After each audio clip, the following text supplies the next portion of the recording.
Você está com a Bíblia aberta aí em Zacarias capítulo 9. A palavra de Deus diz assim no verso 16, que é o tema da nossa mensagem de hoje.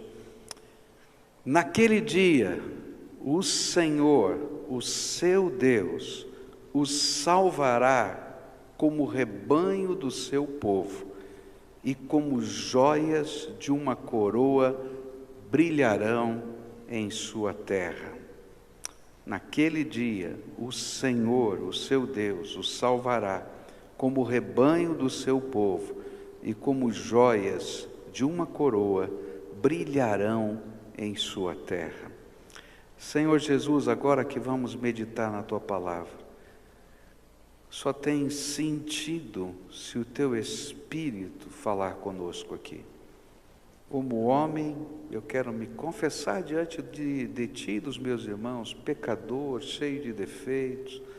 Não há em mim algo que possa fazer diferença na vida das pessoas, mas no Senhor há toda a plenitude de bênção, no Senhor há graça infinita, no Senhor há salvação, no Senhor. E então te pedimos, revela-te a nós, mostra a Tua graça, toca o nosso coração e que possamos de fato experimentar a alegria, a honra de sermos joias na coroa do Senhor naquele dia eterno. É aquilo que oramos em nome de Jesus. Amém e amém. A gente vem estudando o capítulo 9 e a gente aprendeu ao estudar o capítulo 9 que esse capítulo é um capítulo profético, fala de coisas do futuro. E o futuro está misturado em vários eventos, e a gente veio estudando. Primeiro, a grande intervenção divina quando da conquista de Alexandre o Grande, e a cidade de Jerusalém fica intacta, porque o Senhor se revela ao sumo sacerdote, ele cumpre as ordens de Deus, e a porta da cidade pode ser aberta, e ninguém é ferido naquela cidade, porque a graça de Deus se derrama ali. Depois, segunda profecia foi sobre a derrota dos Seleucidas na guerra dos Macabeus, anos lá na frente, e aí os milagres de Deus que faz com que o povo possa se transformar no arco e na flecha de Deus, e coisas tremendas de Deus acontecem. Depois, a próxima profecia desse capítulo fala do juízo eterno de Deus na segunda vinda de Cristo, e a gente falou sobre a vinha da ira do Senhor. E agora, depois disso, nós voltamos ao tema da segunda vinda de Cristo para falar de mais uma figura que aparece nessa profecia.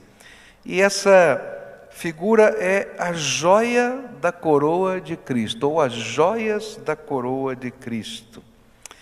E a gente fica perguntando, o que significa isso? Porque a gente tem que lembrar sempre que esse trecho são as coletâneas de uma série de visões. O que é essa profecia?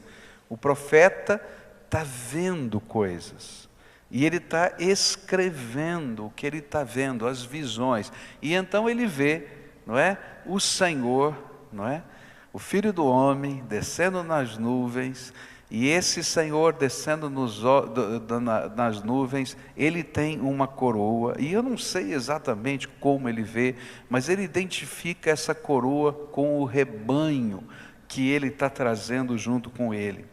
O que essa figura tem a nos ensinar?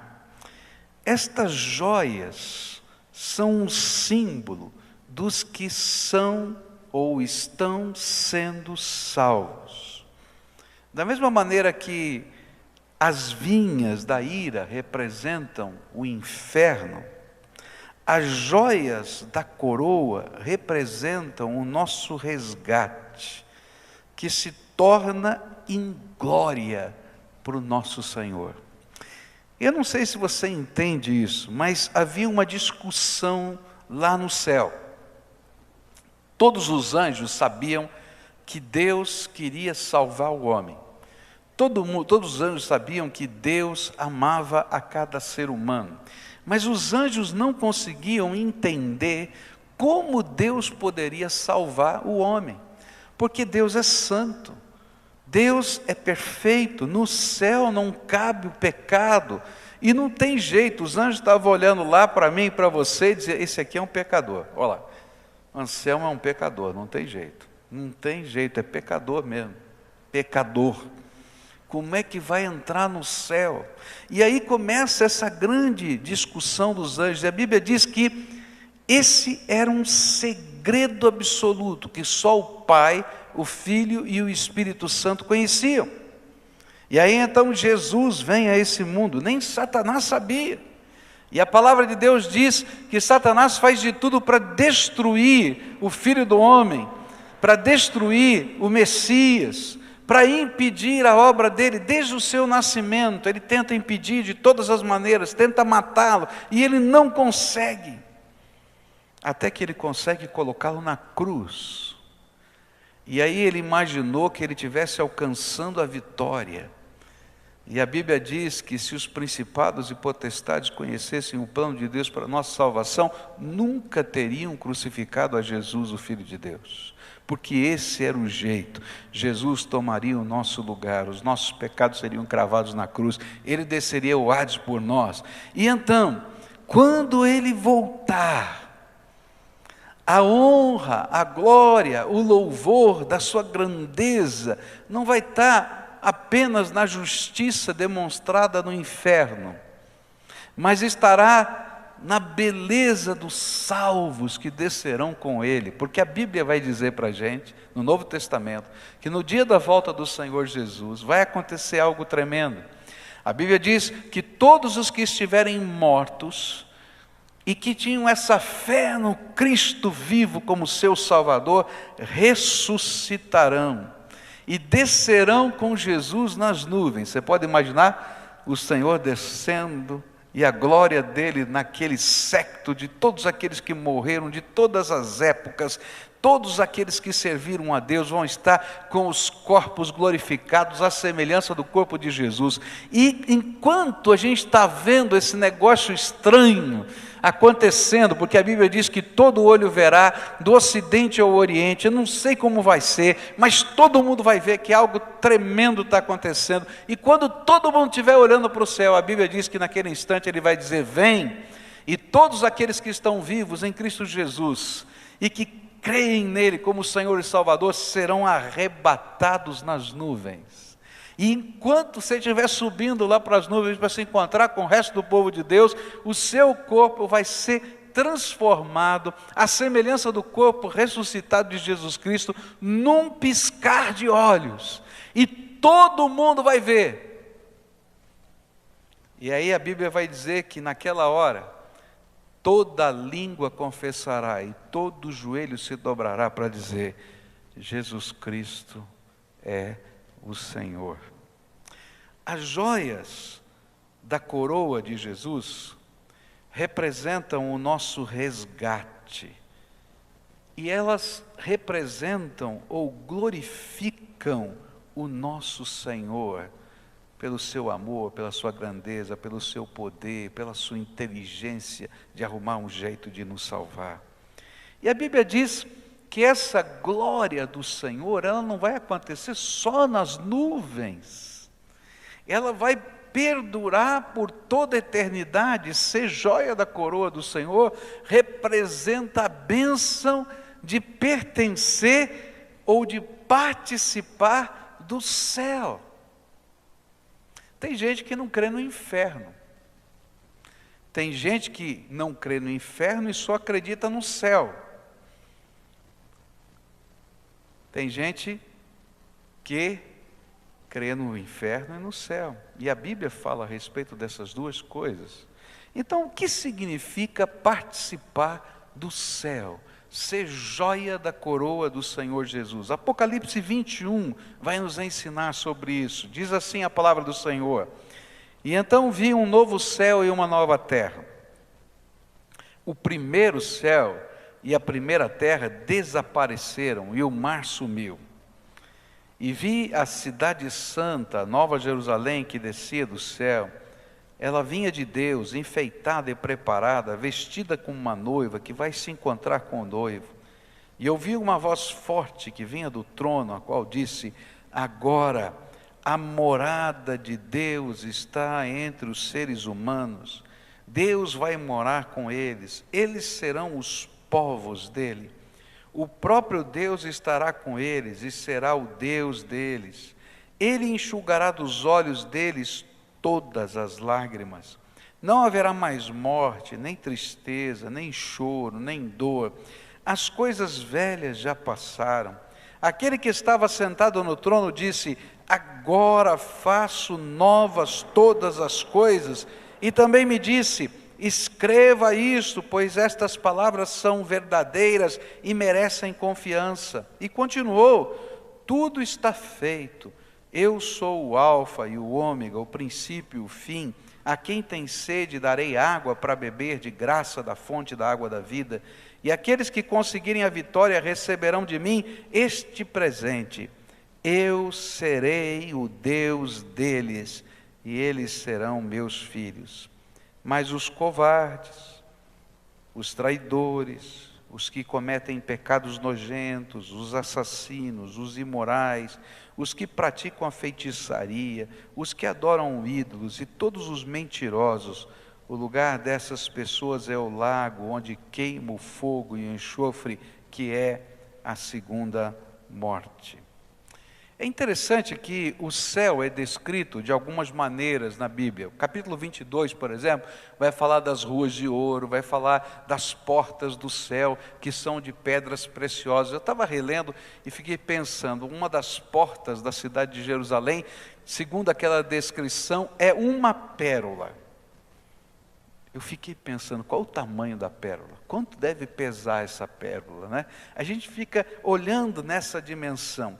Mas é interessante que a Bíblia coloca estas figuras estéticas para a gente, não para descrever o céu, mas para que a gente possa ter a noção das coisas que aquele homem viu e que talvez não tivessem palavras para descrever. Você já pensou, Deus te levar para o céu para você tentar descrever a tecnologia do céu? Para descrever a grandeza do céu? É muito complicado. Imagina se eu pegasse João, que estava tendo a visão do céu, e trouxesse para a tua casa. E você dissesse assim: eu vou preparar uma comidinha aí para o senhor, fica aqui e assiste a televisão um pouquinho. E depois que ele tivesse essa visão, né, ele tivesse que voltar para o tempo dele e explicar o que ele viu na sua casa. Eu acho que seria mais ou menos assim, tá? Olha, eu vi uma coisa muito estranha naquela casa. Tinha uma caixa muito fininha, porque agora as televisões são pequenininhas, né? Bem fininha, que prende o espírito das pessoas. As pessoas falam com a gente fala, elas não escutam. Elas fazem as coisas, mas a gente não consegue comunicar com elas. São prisioneiros da caixa preta. Gente, por quê? Eles estão falando de uma realidade que eles nunca viram. Por isso, as descrições do céu não são as maiores que a gente possa compreender o que significa o céu. Porque João está vendo alguma coisa e tentando colocar nas palavras do seu tempo. Por exemplo, ele vai falar em Apocalipse 21, 21, o seguinte: as 12 portas eram 12 pérolas. Cada uma das portas era de uma só pérola. E a praça da cidade era de ouro puro, transparente como vidro. Você já viu ouro transparente? Quem já viu ouro transparente? Não tem. O que ele está tentando dizer? Era alguma coisa dourada, transparente, que eu não consigo dizer o que é, porque eu nunca vi. Então, se eu quiser descrever o céu pelas ruas, pelas portas e tudo mais, talvez eu crie uma caricatura do que seja de verdade o céu. Então, qual é o significado desse céu? E que faz com que sejamos as joias da coroa do Senhor? E o verdadeiro significado está descrito aqui nessas palavras: é poder viver com Deus e vê-lo face a face. Verso 3 vai dizer assim: ouvi uma voz forte que vinha do trono, a qual disse: agora a morada de Deus está entre os seres humanos, Deus vai morar com eles, eles serão os povos dele, e o próprio Deus estará com eles, e será o Deus deles. Queridos, eu não sei como é que é a rua de ouro, a porta de pérola, eu não consigo explicar isso para vocês. Se eu tentar fazer isso, talvez eu faça uma caricatura que não tenha nada a ver com o céu. Eu tenho que ler aquelas palavras e dizer: algo muito bonito Deus está fazendo para mim. Mas sabe o que é mais precioso? Esse Deus que hoje eu creio pela fé. Esse Deus que é como o vento, que é o Espírito, que eu posso senti-lo, mas eu não sei para onde Ele vai, como Ele faz e que jeito Ele faz. Um dia eu vou passar a minha eternidade com Ele. Um dia eu vou vê-lo naquilo que é possível ver, face a face. Um dia eu vou poder estar na sua presença a cada segundo, e vou poder desfrutar da sua grandeza a todo tempo. O céu é a plenitude da presença de Deus, e nós, lá no lugar da sua habitação, que eu não vou saber descrever com as minhas palavras, pela grandeza que tem, mas eu vou ser uma joia da coroa dele, porque vou glorificar o Deus que me amou tremendamente. Outra coisa que a Bíblia vai falar sobre esse céu, sobre essa joia da coroa, era dizer que nesse lugar, por causa da presença de Deus, porque eu vou poder ter comunhão com Ele face a face, esse lugar vai ser um lugar em que todo sofrimento vai ser expurgado. E aí o verso 4 do texto de Apocalipse 21 diz assim: e Ele enxugará dos olhos deles, do seu povo, todas as lágrimas. Não haverá mais morte, nem tristeza, nem choro, nem dor. As coisas velhas já passaram. Quando eu era adolescente, o meu pastor foi pregar numa cidade de leprosos. Naquele tempo, segregava-se o leproso da vida comunitária. E aí eram construídas cidades onde eles moravam. Era uma cidade, casas, teatro, era uma cidade, eles moravam ali. Próximo da cidade de São Paulo tinha uma dessas. E o pastor da minha igreja foi pregar naquele lugar, e nós fomos como um grupo de adolescentes para ministrar naqueles lugares. Saímos batendo de casa em casa daquela vila de leprosos, convidando as pessoas para o culto. E eu me lembro que eu vi algumas cenas muito estranhas. Muito estranhas. Eu não sei se você conhece essa doença, mas ela vai destruindo as extremidades do corpo, especialmente as cartilagens. Eu vi gente sem nariz. A cartilagem do nariz tinha sido comida pela lepra. Gente faltando dedo, faltando a perna. Mutilados, parecia uma zona de guerra. E eu, adolescente, lá por 14 anos de idade, eu ficava pensando assim: o que o meu pastor vai pregar num lugar desse? O que ele vai pregar num lugar desse? Eu tinha passado o dia inteiro entrando na casa daquela gente, ouvindo as histórias da família que não podia morar junto, porque seria contaminada pela doença. Graças a Deus, hoje a lepra não é mais assim. Ela pode ser tratada, graças a Deus. Mas naquele tempo era assim ainda. E eu fiquei pensando: o que esse pastor vai pregar?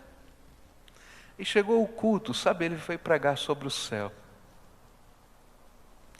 E achei assim uma ousadia tão grande, porque ele olhava para as pessoas e dizia assim: hoje você não tem dedo, você não tem perna, você não tem nariz, mas quando você entrar no lugar santo, todo o sofrimento foi embora, e você vai receber um novo corpo, glorificado, perfeito, santificado pelo Senhor Jesus. E toda dor, e todo sofrimento, e tudo que representa angústia, morte, decadência, vai ter ido embora, porque o Senhor Jesus fará novas todas as coisas, e Ele vai enxugar dos seus olhos toda a lágrima. A gente, enquanto vive aqui, experimenta um pouquinho da graça de Deus, um pouquinho da consolação de Jesus. Ele intervém na nossa vida, no meio das nossas lutas, dos nossos sofrimentos. Eu sou testemunha disso, você também. Mas um dia, Ele não vai intervir apenas em circunstâncias, toda a vida vai ser nova. E toda circunstância vai ser recriada por Deus, porque naquele lugar, só a glória e a alegria da salvação podem nos acompanhar. E é isso que diz. Eu não sei descrever como é que vai ser os detalhes, mas uma coisa eu sei: naquele lugar, a alegria de Deus vai estar no meu coração todo dia, e nada e nem ninguém vai poder roubar isso de mim, porque o Senhor, que morreu na cruz e ressuscitou, veio me buscar para habitar na casa dele por toda a eternidade. E aí a Bíblia vai dizer que esse é o lugar em que nós vamos estar celebrando com Ele a sua vitória sobre todo o poder do mal e o estabelecimento da sua justiça e glória por toda a eternidade. Esse é o lugar em que a gente reina com Cristo, em que a gente celebra com Cristo a vitória dele. E o capítulo 22 do Apocalipse fala sobre isso, versos 3 e 4. E não haverá na cidade nada que esteja debaixo da maldição de Deus. O trono de Deus e do Cordeiro estará na cidade, e os seus servos o adorarão. Verão o seu rosto, e na testa terão escrito o nome de Deus. Verso 14. Felizes as pessoas que lavam as suas roupas, pois assim terão o direito de comer a fruta da árvore da vida e de entrar na cidade pelos seus portões. Só tem um jeito de entrar nessa cidade, é se nós formos lavados no sangue de Jesus, e se o nosso nome for escrito no livro da vida pela graça de Jesus, porque se for pelas obras está todo mundo perdido. Então ele diz: bendito, feliz aqueles que têm as suas roupas lavadas, porque eles têm o direito de entrar pela porta da cidade de Deus e comer do fruto da vida, que representa desde o Velho Testamento a vida eterna prometida por Deus. Mas ele diz: mas fora da cidade estão os que cometem pecados nojentos, os feiticeiros, os imorais, os assassinos, os que adoram ídolos, os que gostam de mentir por palavras e ações. Eu, Jesus, enviei o meu anjo para anunciar essas coisas a vocês nas igrejas. Eu sou o famoso descendente do rei Davi, sou a brilhante estrela da manhã. O Espírito e a noiva dizem: venha. Aquele que ouve isto, diga também: venha. E aquele que tem sede, venha. E quem quiser, receba de graça da água da vida. Quando a gente ouve tudo isso, a gente começa a orar diferente. Vem, Jesus, vem logo, instala totalmente o teu reino. E aí nós vamos estar com Ele nesse lugar e vamos estar participando do seu reino, porque Ele nos fez herdeiros do seu reino. Há um trecho tremendo na palavra de Deus, que é Lucas capítulo 12, versículo 32. Jesus falou para os seus discípulos: não temais, ó pequenino rebanho, porque vosso Pai se agradou em dar-vos o seu reino. Sabe o que Deus está falando? Você não vai apenas ser hóspede lá na casa de Deus, mas a palavra de Deus está dizendo que você vai ser herdeiro, dono do reino, porque Deus pegou tudo que era dele e repartiu entre os seus filhos. Você está entendendo isso? E aí a gente vai estar celebrando essa possibilidade, porque todo o mal foi subjugado pelo poder de Jesus. Apocalipse 22, verso 5 vai dizer assim: ali não haverá mais noite, e não precisarão nem da luz de candelabros, nem da luz do sol, pois o Senhor Deus brilhará sobre eles, e reinarão para todo sempre. Esse é o lugar em que Deus compartilha a glória dele e o seu reino com os seus filhos. E por fim, nós receberemos prêmios. A gente, na linguagem antiga, usa a palavra galardão, mas a palavra galardão quer dizer presentes. Nós vamos receber presentes do Salvador. E ainda que a nossa salvação seja pura graça, Selma, por você não vai entrar. Você é pecador. Eu também. Então não está sozinho, não. Se a gente entra no céu é porque a graça de Jesus nos alcançou. Porque o sangue de Jesus perdoa os nossos pecados. Porque Ele se tornou o meu Senhor. Tomou as chaves do meu coração e começou a dirigir a minha vida. Não é por aquilo que eu faço na liturgia, no culto, é por aquilo que eu vivo na presença de Deus todo dia, deixando Jesus ser o Senhor da minha vida. Mas, apesar disso, isso para mim me surpreende. Apesar dele me convidar para morar toda a eternidade no seu céu, apesar de ter passado o céu e a terra, e as palavras dele não passam nunca, e então a promessa dele vai se cumprir, e a gente vai poder estar com ele face a face. Apesar de eu ser assim, ele me convida a reinar com ele, a assumir parte do reino com ele. Ele divide o que é dele comigo. Ele ainda me dá presente. E aí a palavra de Deus vai dizer, no capítulo 22 de Apocalipse, versos 12 e 13, escutem, diz Jesus, eu venho logo, e vou trazer comigo as minhas recompensas, para dá-las a cada um de acordo com o que tem feito. Eu sou o Alfa e o Ômega, o primeiro e o último, o princípio e o fim. E aí, o Senhor que diz, você é joia da minha coroa, eu tenho alegria de colocar você aqui e ostentar você, assim como um pai tem orgulho do filho, quando ele vai numa formatura desse filho, ele vai dizer, eu tenho orgulho de você. E sabe o que acontece? Ele diz, eu estou trazendo os meus presentes. E o interessante é que esses presentes estão ligados ao nosso estilo de vida. E eu fico pensando, Senhor, como é que funciona esse negócio de presente? Do galardão? Porque é muito complicado esse negócio.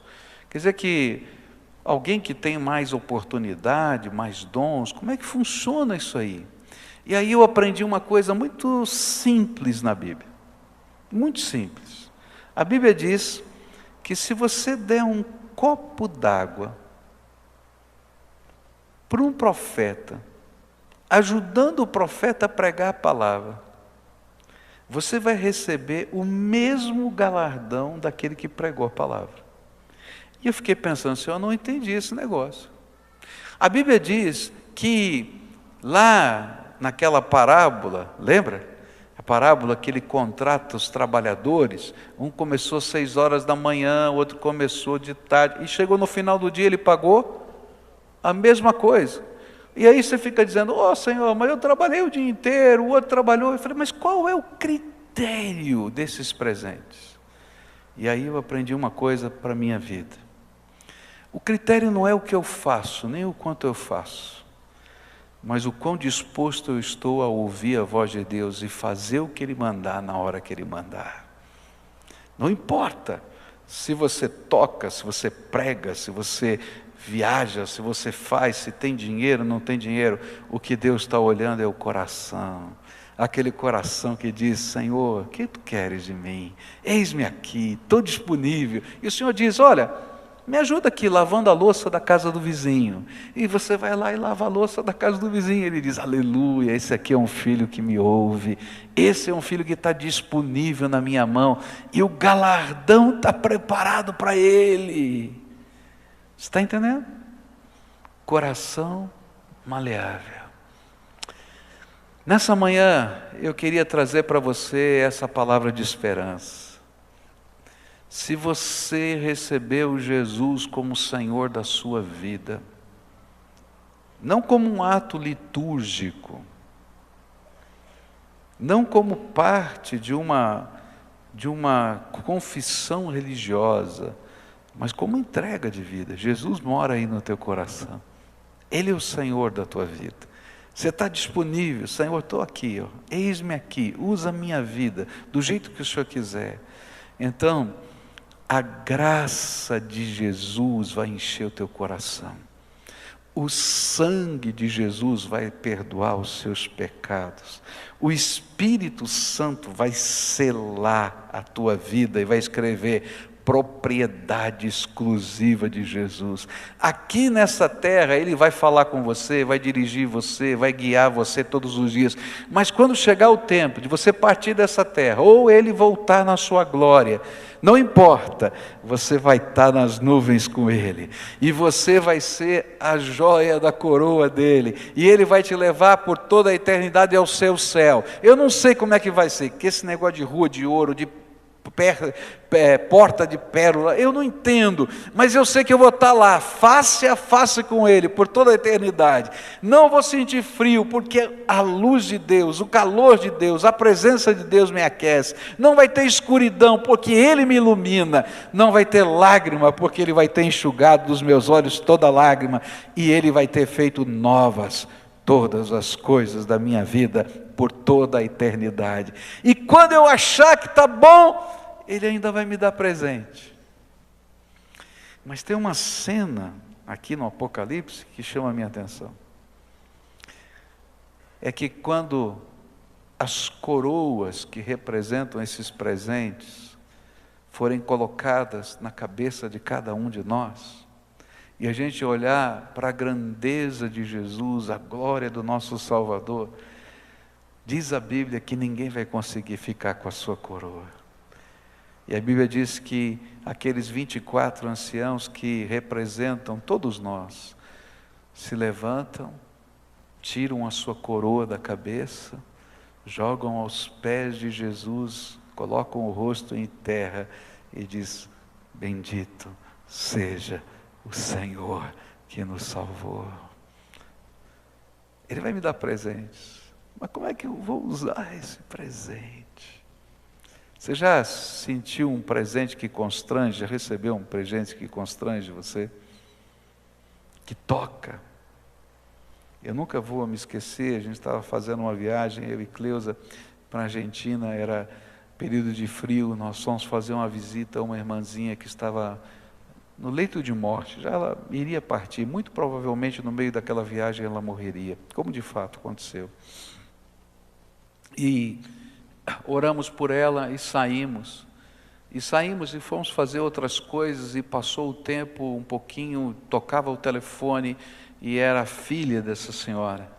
Ela dizia: eu preciso ver vocês agora. Eu falei: mas aconteceu alguma coisa? Não, eu tenho uma missão, mamãe me mandou eu ver vocês agora, tem que ser agora. Eu falei: mas agora? Eu estou aqui na rua, onde vocês estão? Estou em tal lugar, eu já estou chegando aí. Chegou ela, abriu o porta-mala, tinha um monte de casacos de frio e disse: mamãe disse para a Cleusa escolher um casaco desse para levar para a Argentina. Mas filha, não tem problema. Eu falei: não, talvez ela não possa fazer mais isso, e ela queria que fosse feito hoje. E como é que você pega um casaco daquele? Você está entendendo? Como eu vou pegar um negócio desse? Não é o casaco, é a pessoa. Queridos, quando Ele colocar a coroa na tua cabeça, e você vê as mãos dele furadas, os lados dele furados, as marcas da salvação, a gente vai dizer: Senhor, quem sou eu para receber um presente, um prêmio do Senhor? Toda honra, toda glória, todo louvor seja dado ao meu Senhor Jesus. Nessa manhã eu queria orar com você como a gente sempre faz. Eu tenho uma pergunta para você. Você tem certeza de que quando chegar esse dia, você vai estar nesse lugar que é o céu? Algumas pessoas vão dizer: pastor, quem é que pode ter certeza? Só Deus sabe. Não. A Bíblia diz que eu e você podemos ter certeza da nossa salvação eterna. Porque tudo quanto Ele fez não é para ser um acidente na nossa vida. Tudo quanto Ele fez é para ser a chave da entrada na vida eterna, que só Jesus pode nos dar. E aí você me perguntar: mas pastor, como eu posso ter certeza? O Senhor Jesus promete que quando nós temos a coragem de reconhecer que somos pecadores, que não conseguimos entrar no céu de Deus, porque os nossos pecados nos separam do Todo-Poderoso. Quando reconhecemos que aquilo que merecíamos, porque o salário do pecado é morte eterna, separação de Deus, é o inferno. Que se Deus fosse nos dar o que merecemos, a gente ia para o inferno. Quando a gente entende isso, e olha para Jesus, e diz: Jesus, a minha única esperança é que o Senhor me salve, que o Senhor me perdoe, que o Senhor me lave. E a gente tem a coragem de entregar as chaves da nossa existência nas mãos de Jesus. Jesus, de hoje em diante eu não quero viver pelo meu nariz, pela minha sabedoria, pelo meu jeito. De hoje em diante eu quero aprender a viver sendo dirigido, guiado pelo Senhor. E aí, nessa entrega, a gente permite que o sangue de Jesus nos lave e que o Espírito Santo de Deus seja derramado sobre nós. Porque nessa hora acontece um milagre. Deus ouve a nossa oração, lava os nossos pecados, mas não deixa o nosso coração vazio. Ele vem e sela o nosso coração com o Santo Espírito da promessa. Ele vem e enche a nossa alma da presença dEle. E aí o Espírito de Deus testifica ao nosso espírito que nós somos filhos de Deus. E o Espírito de Deus passa a ser nosso professor particular. A gente vai se encontrar com Ele todo dia, a gente vai orar, Ele vai responder, vai abrir a nossa mente para entender as Escrituras Sagradas, vai começar a trabalhar uma obra de santificação, dizendo: filho, te perdoei, mas não é para viver desse jeito não, vamos melhorar. Ele vai dizer: agora está disponível para mim, arregaça as mangas, lava lá a louça do vizinho, e aí você vai dizer: Senhor, não estou afim. E é nessa batalha que a graça de Deus vai ensinando a gente a viver para a glória dEle.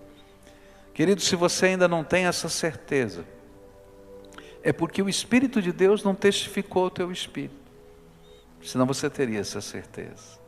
É porque a promessa de Deus não foi apropriada no teu coração.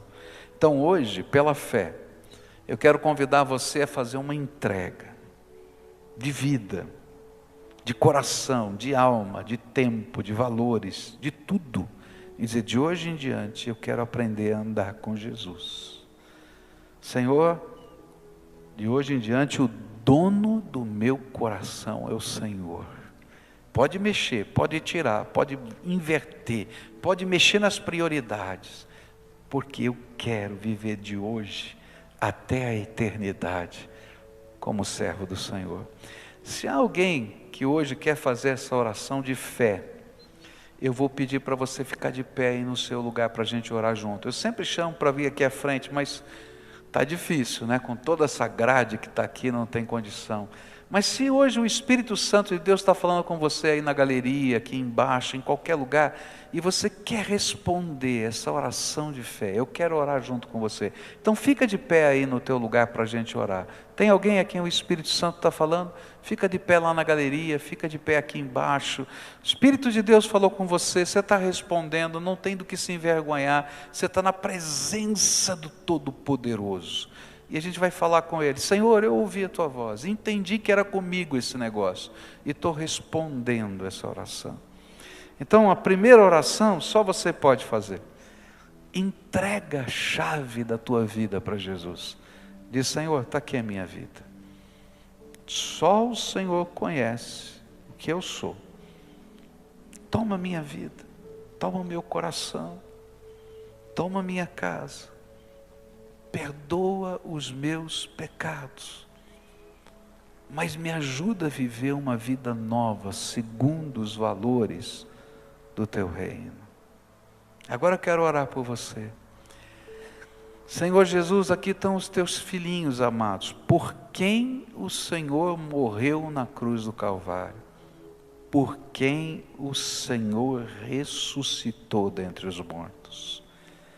Nesta hora eu quero te pedir, abre as janelas dos céus e começa a derramar poderosamente o teu Espírito Santo. Que eles nunca mais estejam sozinhos, mas que o teu Espírito testifique ao coração, à alma, o espírito deles: você é filho amado do Deus vivo. E quando isso pareceu uma loucura, porque eles continuam pecadores, o Senhor possa dizer: estou trabalhando na tua vida, vou transformar você, e vou colocar aspectos do meu amor, da minha graça, da minha grandeza, na vida de você, cada dia. Senhor Jesus, faz isso agora, começa essa obra. E se há alguma algema que Satanás colocou ao redor, na vida, alguma batalha intensa, algum vício enraigado, que nessa hora, pelo poder do teu nome, haja libertação, transformação e bênção.